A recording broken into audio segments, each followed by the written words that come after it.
अस्सलाम वालेकुम। इस वीडियो में हम जीआईटी रिफ्लेक्सेस डिस्कस करेंगे।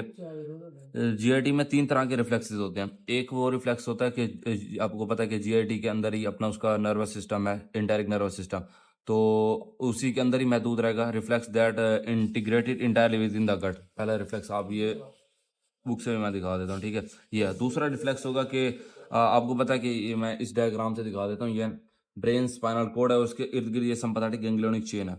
अब क्या होगा कि जीआईटी से स्टिमुलस और सेंसरी नर्व जाएंगे सिम्पैथेटिक गैंग्लियोनिक चेन, वहां से वापसी आएगा जीआईटी तक। तो यहाँ सिम्पैथेटिक गैंग्लियोनिक चेन इन्वॉल्व है। दूसरा रिफ्लेक्स ये होगा। और तीसरा रिफ्लेक्स होगा कि जीआईटी से स्पाइनल कोड की तरफ, और स्पाइनल कोड की तरफ जाएगा और वापसी आ जाएगा जीआईटी की तरफ। तो ये हम तीन डिस्कस करेंगे। ये मैं आपको यहाँ से दिखा देता हूँ, ठीक है। अब जो पहला रिफ्लेक्स है, reflex entirely within the gut. अब ये क्या चीज करता है, कंट्रोल करता है। एक तो जीआईटी की सेक्रीशन, जो मुख्तलिफ हार्मोन्स और एंजाइम की सेक्रीशन होती है, वो देख रहा होता है। जो इसके और पैरासाल्सिस को देख रहा होता है कि सब्सटेंस को आगे हमने मूव कराना है। पैरासाल्सिस को देख रहा होगा। लोकल इनहिबिटरी इफेक्ट्स उसको कंट्रोल कर रहा था। और मिक्सिंग कॉन्ट्रैक्शन, ये जो इंटायर जो गट के अंदर जो होगा ना रिफ्लेक्स, वो इसे देख रहा होगा। तो दूसरा था कि जीआईटी से प्रीवर्टिब्रल गैंग्लियन या सिम्पैथेटिक गैंग्लियोनिक चेन, और वहां से उस गैंग्लियोनिक चेन से वापसी जीआईटी की तरफ। अब इसमें ना हम तीन तरह के रिफ्लेक्सेस डिस्कस करेंगे। एक है गैस्ट्रोकोलिक रिफ्लेक्स, इंटेरोगैस्ट्रिक और कोलिनोइलियल रिफ्लेक्स। अब जो पहला रिफ्लेक्स है गैस्ट्रोकोलिक, अब गैस्ट्रो कहते हैं स्टमक से निकला हुआ है।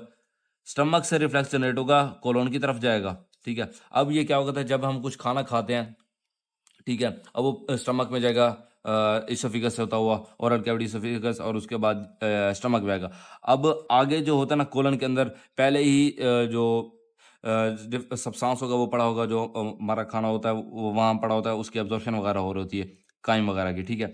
अब जब खाना गया स्टमक के अंदर गया, अब स्टमक कहेगा कि भाई आगे आप, कोलन कहेगा कि भाई आप जो आपके अंदर जो भी मवाद पड़ा है आप उसे खाली करो, मेरे अंदर फूड आ चुका है, मैंने वो आपको भेजना है। अब इससे क्या होगा कि वो एवोकेशन ऑफ कोलन कराएगा। इसकी सिग्निफिकेंस ये है कि स्टमक से जाएगा कोलन की तरफ, और कोलन को क्या करेगा कि भाई आप अपनी जगह खाली करो, मेरे पास फूड आ चुका है, मैंने आपको पास करना है, ठीक है। एक ये रिफ्लेक्स है। दूसरा इंटेरोगैस्ट्रिक, इंटेरो है ये स्मॉल इंटेस्टाइन और कोलन से निकला हुआ है, गैस्ट्रिक वो स्टमक। अब यहाँ इन कोलन और स्मॉल इंटेस्टाइन से रिफ्लेक्स जनरेट होगा, स्टमक की तरफ जाएगा। अब ये क्या करेगा, जब कोलन और स्टमक इसके अंदर स्मॉल इंटेस्टाइन में सब्सटेंस पड़ा होगा, इसके अंदर जो खाना पड़ा है, तो वो क्या करेगा, स्टमक को इनहिबिट करेगा कि भाई मेरे पास अभी खाना है पड़ा, मैं उसकी ब्रेक डाउन कर रहा हूँ, उसकी एब्जॉर्प्शन कर रहा हूँ, अभी आप मेरे पास ना पड़ो, मेरे पास ना भेजो। तो ये इसी को कह inhibit the stomach mortality and secretion, stomach को इनहिबिट कर देगा। दूसरा रिफ्लेक्स ये होगा। तीसरा कोलोनोइलियर रिफ्लेक्स। अब ये क्या करेगा, कोलन से जनरेट होगा और इलियम की तरफ जाएगा। ये अब इलियम के बाद अब कोलन आता है ना, तो इलियम स्मॉल इंटेस्टाइन का पार्ट है और कोलन लार्ज इंटेस्टाइन का पार्ट है, ठीक है। अब ये लार्ज इंटेस्टाइन से वापसी जा रहा है इलियम की तरफ। ये उसको इनहिबिट करेगा कि भाई आप अभी मेरे पास फूड है पड़ा, अभी आप मेरे पास ना भेजो। तो ये इनहिबिट करेगा इलियम की एम्पिटिंग को, ठीक है। ये तीन तरह के रिफ्लेक्सेस थे, एक गैस्ट्रोकोलिक, इंटेरोगैस्ट्रिक और कोलोनोइलियल रिफ्लेक्स, ठीक है। और तीसरा है कि गट से जनरेट होगा स्पाइनल कॉर्ड की तरफ, स्पाइनल कॉर्ड से वापसी आएगा गट की तरफ। अब इसमें तीन तरह के रिफ्लेक्सेस हैं, वो भी डिस्कस करना है। एक वागस नर्व के थ्रू जाएगा, एक डेफिकेशन रिफ्लेक्स होगा, और एक पेन रिफ्लेक्स होगा।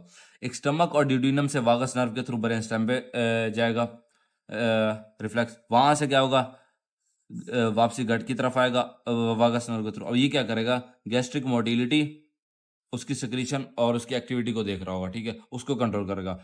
Control gastric motor and secretory activity. Motor मतलब कि उसकी मोटेलिटी ही बेसिकली, ठीक है। अभी उसको मेंटेन करेगा। एक डेफिकेशन रिफ्लेक्स है, कोलन और रेक्टम से जनरेट होगा, ब्रेन स्टेम की तरफ जाएगा, ब्रेन स्टेम स्पाइनल कॉर्ड की तरफ जाएगा, वहां से वापसी आएगा जीआईटी की तरफ, मतलब कोलन और रेक्टम की तरफ। इसकी कंट्रैक्शन कराएगा और एब्डोमिनल मसल की कंट्रैक्शन कराएगा डेफिकेशन रिफ्लेक्स। ये आगे जाके नेक्स्ट चैप्टर में भी हम पढ़ेंगे, उसमें ये अच्छी तरह डिटेल में डिस्कस हो जाएगा। तीसरा पेन रिफ्लेक्स। पेन रिफ्लेक्स वही जीआईटी से स्पाइनल कॉर्ड, स्पाइनल कॉर्ड से वापसी जीआईटी। ये क्या करेगा, इनहिबिशन ऑफ इंटायर जीआईटी। ये तीन तरह के रिफ्लेक्स हैं।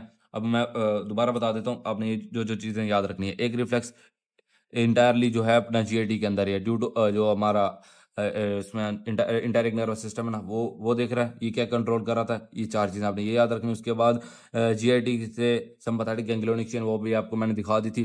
वहां तक और वापसी जीआईटी की तरफ। और इसमें 3 तरह की जो रिफ्लेक्सेस है वो देखना है, गैस्ट्रोकोलिक, एंटेरोगैस्ट्रिक और कोलोनोइलियर रिफ्लेक्स। ये आपने देखना है। उसके बाद जो गट से स्पाइनल कोर्ड से वापसी गट की तरफ, इसमें वागस नर्व के थ्रू एक रिफ्लेक्स है, एक डेफिकेशन रिफ्लेक्स और एक पेन रिफ्लेक्स है। ये जो रिफ्लेक्सेस हैं ये इंपॉर्टेंट है, आपको ये अच्छी तरह करना है। अगर समझ है तो वीडियो दोबारा रिवाइंड करके देख लेना। Okay, thank you.